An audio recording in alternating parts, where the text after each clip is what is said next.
you get out into the workforce and you hear your colleagues complaining about how work was hard today or how this was challenging or you don't want to, it's so lame. It's like, bro, that's what you're complaining about? Or like, that's what's on your mind? When, if you're a college athlete, you've been up at 5 a.m, if that's your shift, or if your shift is 6 a.m, that's your shift, or 7 a.m, you're up early. Yeah. You know what I'm saying? And then you go have to eat, right? You got to get something in your body.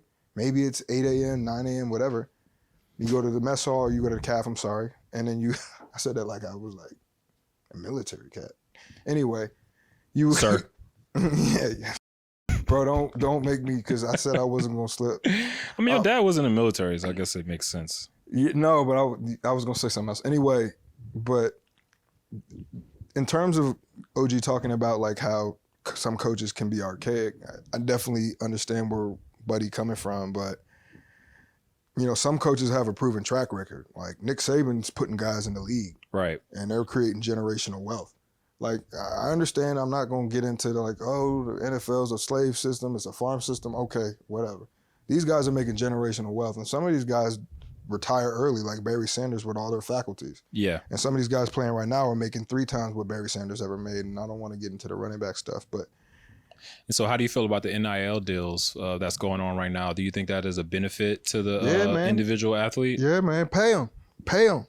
Yeah, man, absolutely, pay them. But look, they didn't do it right to begin with, to be honest with you. They didn't do it right. They just they saw the money. It's like NCAA, like anything else. They saw the money. It was a wave of money. They were going to get a cut. The athletes were going to get, a big cut. Mm-hmm. So everybody looked happy, but it's kind of destroying like the continuity that used to be in college football that you don't have anymore. Like look at college basketball. Right. All the one and dones. Yeah. Like there's no continuity. Like I don't follow college basketball. I really don't follow college football that closely anymore. But if you are somebody who's followed a team for decades, it'd be crazy to think you were gonna have a great team this year, and then Buddy, who was your best player last year, gets selected first overall. He's out of there. Yeah. So I mean, and you're in it for the pageantry because you went there, whatever it is. I mean, but that's how the game go. You know what I'm saying? You got to learn how to adapt and adjust. But as it pertains to like NIL,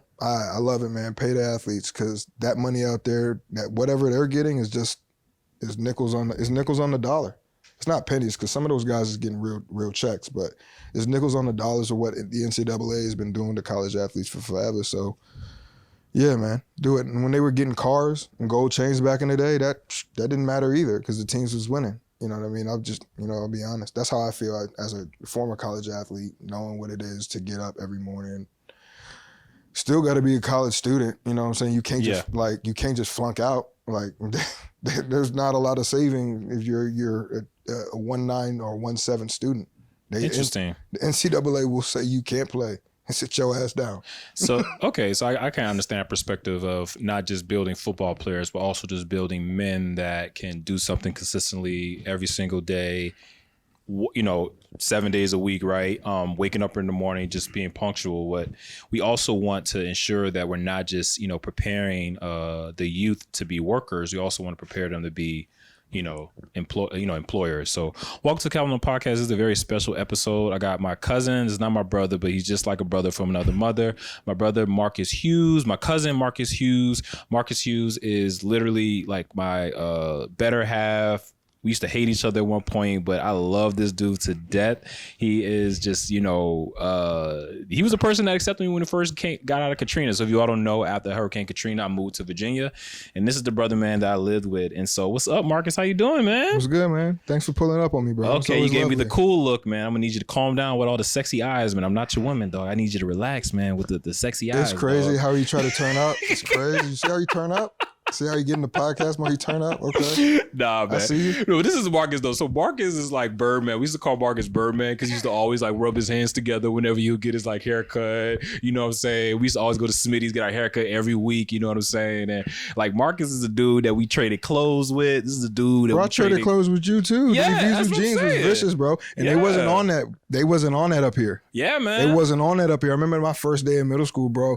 I think we swapped something. And we swapped something. We swapped everything, though. We swapped something, but you got something and I got something. And I had like these butter Timbs, you know, the fresh butter Timbs. Yeah. And the greeny Visu stripe. Yeah, and the greeny Visu stripe jeans with the green polo. Kelly, bro, it was different. We were rocking different back then. You know what I'm saying? All them bitches was fake though, man. Bro, we know that.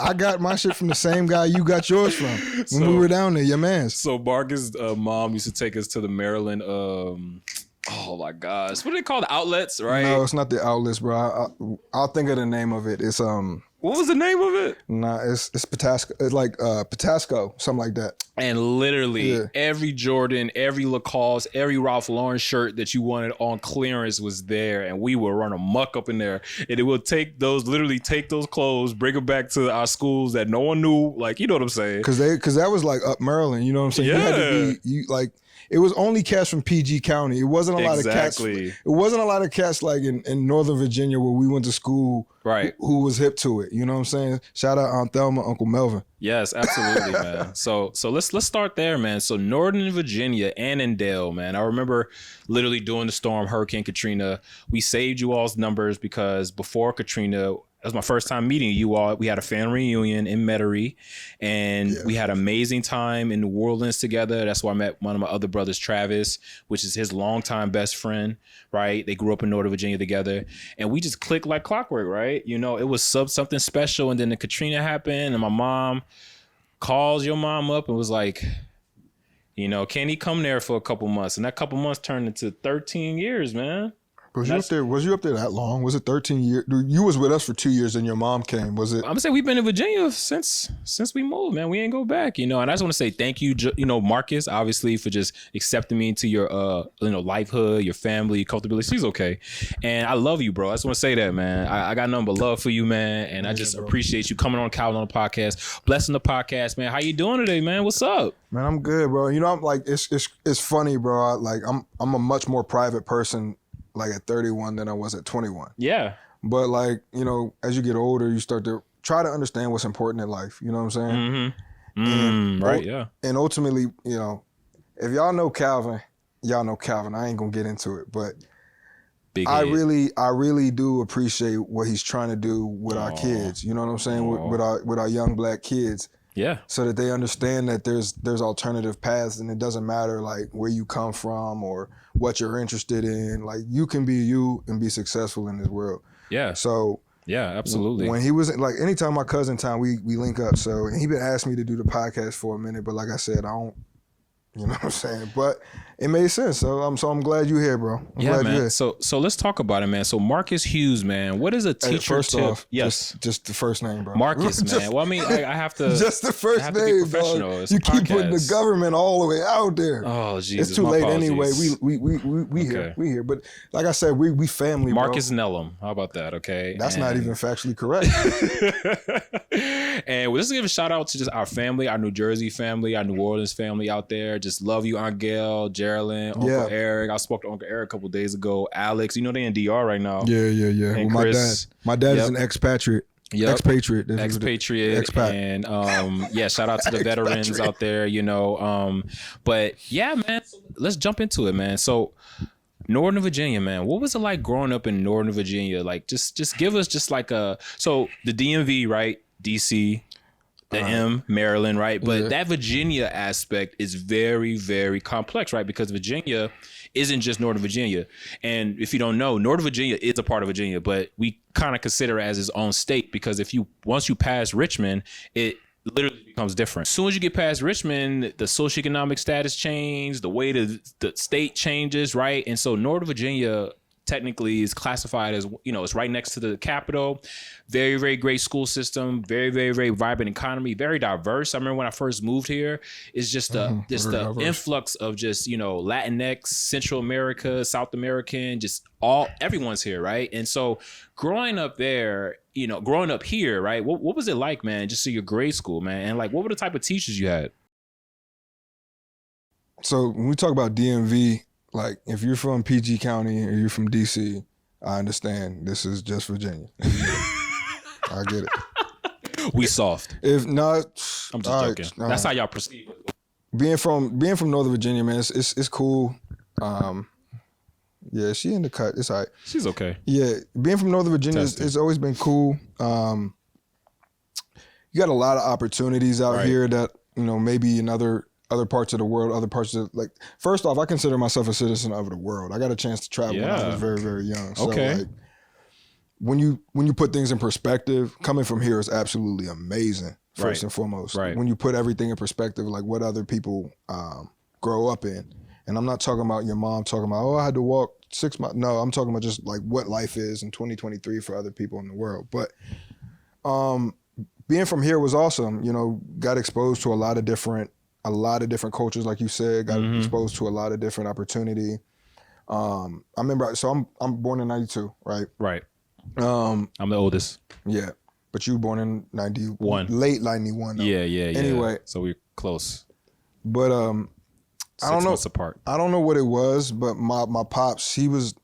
First off, we think him in our family, first and foremost, right? We come from good stock. Very great family members. So we think him in this family. You know what I'm saying? So we try to put everything like that in perspective first. My dad was trying to be forward thinking.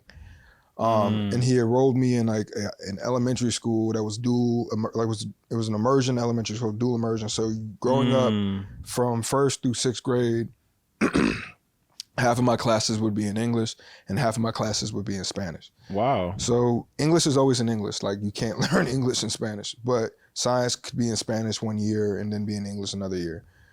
Social studies could be in Spanish 1 year and it could be in English another year. But the curriculum is a U.S. curriculum, but you're learning it in a different language. Yeah. Also, I'm going to shout out my man, Roderick. I'm not going to put your government out there, but there's probably only one Roderick. Yes. His mom and, you know, my mom, the family, everybody was tight. His mom's Panamanian, and you know how they speak Spanish, right? Yeah. So I used to carpool with them, like on our way to school, back and forth, all the time. And his mom, like my mom was like, he's not taking this seriously. He needs somebody to push him. So his mom would only talk to me in Spanish, like she's in Panama. You know what I'm saying? Yeah, she was actually a Spanish teacher. I was Spanish student. I remember her. Yeah. She would talk to you in Spanish like she's in Panama. And if you don't know, like it was, but she was raising me too though, you know what I'm saying? So like we would stop and get food. And and her kids speak Spanish. You know what I'm saying? So real quick, say something in Spanish for us so we know you're not lying, man. Just say something quickly in Spanish for us real quickly. See, like, all right, you took too long. Never mind. Keep going. Yeah, okay. All right. No, we can keep it going. And if we get an opportunity for me to mix some Spanish in, first off, we already said we thinking, man. We not parrots. Right. Exactly. Okay. Exactly. Oh, I apologize, brother, man. No, but anyway, my apologies. But anyway, but it was cool. No, I feel you. We'll get there. Don't worry about it. It was cool though because we go to like McDonald's or something like that, and her kids, you know, they speak Spanish. They're fluent Spanish speakers, even though their dad is black. She's Panamanian, like black Panamanian. And so I had to naturally, like, how many trips to school can you go without eating before you learn how to say it in Spanish? Wow. And I put it like this. I never went without food, but I had to earn it. You know what I mean? Yeah. It was never like I was withheld like food, but I had to earn it every time. You know what I mean? Like you have to learn this. You have to understand it because your folks want you to learn it. Some people would think that's difficult or you being difficult, but I think Felicidad Branch, I thank you every day, honestly. Because she's like, once you start to get it like that, you start to get a little bit of, I don't know. You start to, I think in Spanish sometimes just to keep myself fresh. You know what I mean? Like, so I tell you a quick story. So when I first got here during Hurricane Katrina, Sonny, they're all about education. So I got here on a Wednesday and I didn't go straight to school that Thursday and that Friday. He was like, but you're going to school on Monday, but I had to get my ID. And so we went to the DMV literally by Luther Jackson, where I failed my driver's test like 5 times. And I remember... You failed it 5 times? Yeah, bro. I didn't get my driver's license until I was like 21, bro. Yeah. And it was like barely... Wait, hold on. We got to stop. You was 21. It was the signs, dog. It was the signs. You know, the sign test. First of all, I don't understand why the driver's test is so hard in Virginia. Like, as soon as you get one sign wrong, bro, literally, dog. It's not hard in Virginia. My mom was there for 15 minutes. We were there for 15 minutes. That's how fast I failed that test. Like, I jumped up there. Because you only get like 2 wrong answers. If you get once you get the second one wrong, oh my God, it shuts you down. I remember when I went, Shorty went like, a girl went before me, and she was going in there, and she didn't hit but like 2 buttons. She hit like 2 buttons and had to walk away frustrated. It's Bro, so depressing, dog. So that happened to you 5 times. Anyways, and so we were at the DMV, and his dad is with me, and it's this, Latinx brother, Latino brother right next to me, and he's not the best with English, right? And he literally asked your dad a question, and your dad just broke out speaking Spanish to him. Who, my dad? Yes, your dad. And I was like, what year was this? This is like when our 9th grade year. So it was your 8th grade year, so it was our 9th grade year, so we were like 13, 14, so 2000 and... He wasn't speaking Spanish, bro. What do you mean? He was speaking Spanglish. Bro, he hasn't spoken Spanish in 35 years. Well, he has to speak Spanish now. He's in DR. So, but that was just amazing to me. And you just talked about like having a very, very comprehensive, inclusive education. So like, just from that experience, what's a teacher tip would you give the teachers out there? Just based off of your perspective. Don't overthink it. I don't, everybody's got different styles of management, styles of teaching, styles of parenting, you know what I mean? Like, yeah. The only thing I can say for a kid like me who wasn't interested in whatever the U.S. curriculum might have been, you know what I mean? I had different interests. There's a lot of kids who have different interests, right? And I think there's teachers out there who know the curriculum isn't stimulating. Oh yeah, absolutely. You know what I mean? Right, absolutely. So I would spice it up. No. What I would say is with every kid, like I'm not gonna say spice it up because it is what it is, right? But right. With every kid, try to touch them. Run that back. Try to reach them. Yeah. Because it's different times and different eras. Try to reach them where they're at. Ooh. You know what I mean? Try to like empathize with that kid.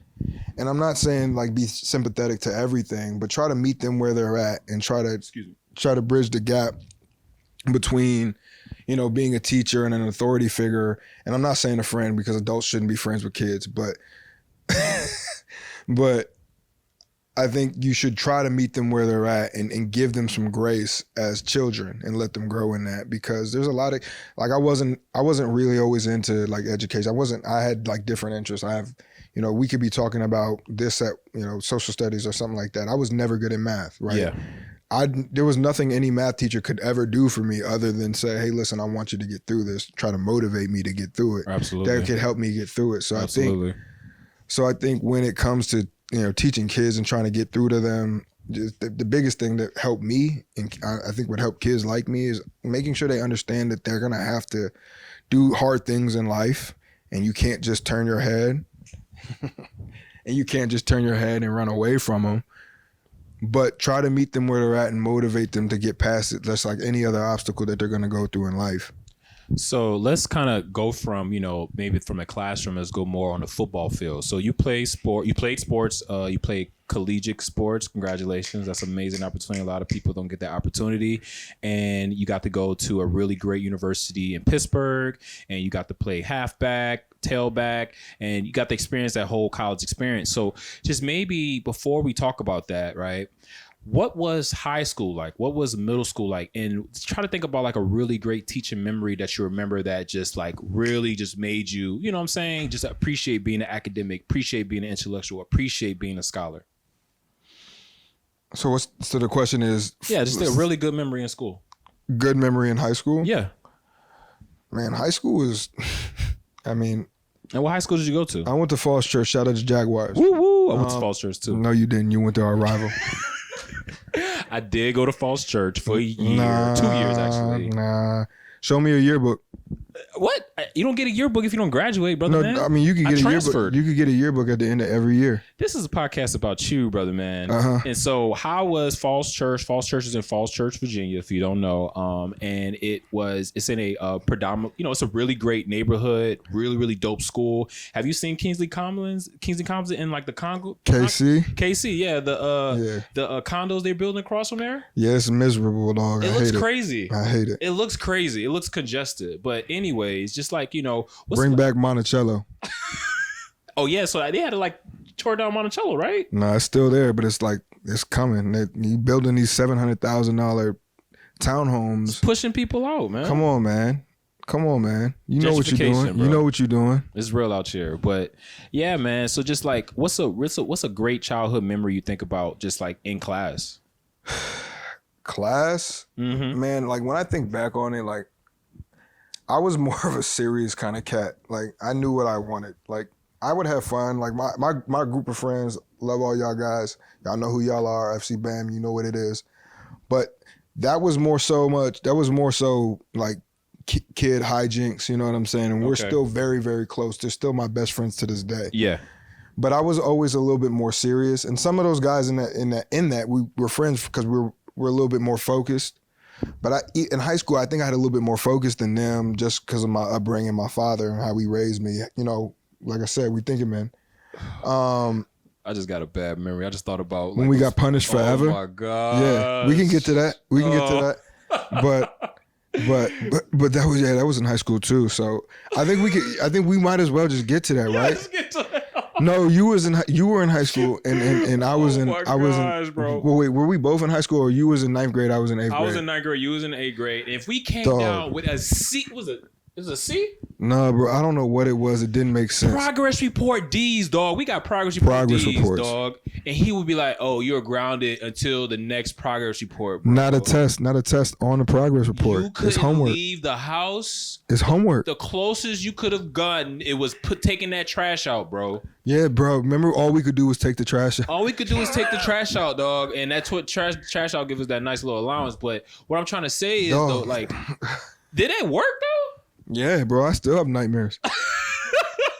Bro, do you remember my mom had to sneak us out the house in the morning? I was telling May that. Like, that's how bad it was, bro. It was archaic. My mom took pity on us. She would sneak us. My dad was a late sleeper. He gets up earlier now. Still a late sleeper. No, he get up at like 11 now. It's crazy. God bless him. He used to sleep till like 1:30 in the afternoon, bro. It was miserable. But it take 9-hour showers. And my mom was an early riser. So like it's probably 6 months into our sentence. And because we kept getting D's on progress, bro. Because at that point, bro, it was like a self-fulfilling prophecy. Like we had gotten what's it called when you go to prison? Institutionalized. Yes, dog. We had gotten institutionalized. Oh my god! So we was like, we gonna get these D's. We might as well just get comfortable. We was in the bunks. Bunk bed. We was in the bunks, just having to try the written games there. Yeah, bro. Blockbuster, bro. We couldn't go. We could, bro. We had to use the sneak. So that was how we got games and stuff. Because my mom, like I said, was an early riser. My mom get up at 6 in the morning, and she might get me up at like 9 or 8, and she'd be like, "Come on, let's go to the store. Like, just take us with her. She's gonna run errands, and then we could get like we do a couple little things for us before he up. You know what I'm saying? Hey, shout out the warden." Man, and so like, and literally every time, because she took us to the Springfield shopping mall right around here. Springfield Mall, yeah. Springfield Mall, man. It's Springfield Town Center now, man. It used to be Springfield Mall. But in high school, you still had similar, because once I moved out, right, you still had to deal with that, right? But it paid off though. Nah, okay. So this is why. Listen, if there's any parents here, don't do this, or do this. I don't know how you should. I'm gonna get to a lesson here. Listen. Go ahead. So when I got to high school, that stayed the same. I was like freshman football. I was freshman like everybody else, and then sophomore year I got to start on varsity both ways. No, I was just saying. So freshman year I was playing freshman ball like everybody else. Like I wasn't like, I mean, you could look at me and tell I wasn't like a supreme athlete at my position. I wasn't a 5-star athlete, but I worked harder than everybody else, and I had some talent, and I had some talent. Like we come from athletes. My dad was an athlete in high school. Alex, my cousin Nick. was a Division I athlete. I went on to play Division I AA. Nick played football, but Nick, I love you, but you wasn't the athlete.